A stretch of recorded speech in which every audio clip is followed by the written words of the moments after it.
This movement, this young, burgeoning movement, is a movement for all people, not just young people. As you see here, there are young people, old people, rich people, poor people, people of every race, creed, and color. This is a big tent. This is a movement for all of us. If you could put a label on this movement, is a sense that things are not fair. And what's more American than the sense of fair play and fairness?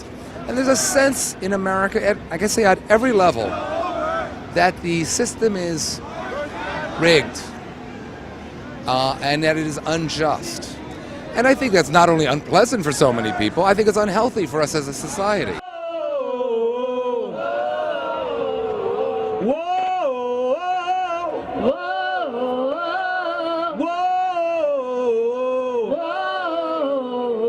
This country is in a deficit, okay?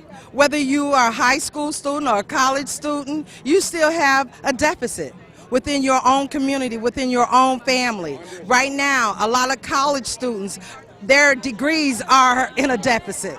They're paying millions and millions and thousands of dollars to get a degree with no job. Why is it that we can't take care of our patients? Why is it that Wall Street can get bailed out, but we see our patients without insurance and suffering and dying? Why is that?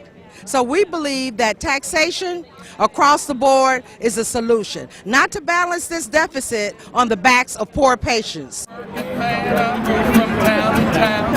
Them police make it hard where it go round they road. And I ain't got no hope in this world anymore. My brothers, my sisters. We're all working people, and we're all not the wealthiest people in this country that are really getting a break right now. Okay, at the end of the day, this is about the initial Occupy Wall Street protests were about joblessness and sense of despair and desperation for our young folks. And let me tell you something, all of our lives, you and me, all of us, were told if we studied hard, we went to high school, went to college, there'd be a good job waiting for us. That isn't the America that we have anymore. There's not a good job waiting for us when we graduate college, right, in most cases. Right, so there's a pervasive sense of abandonment of working families and working people in this country.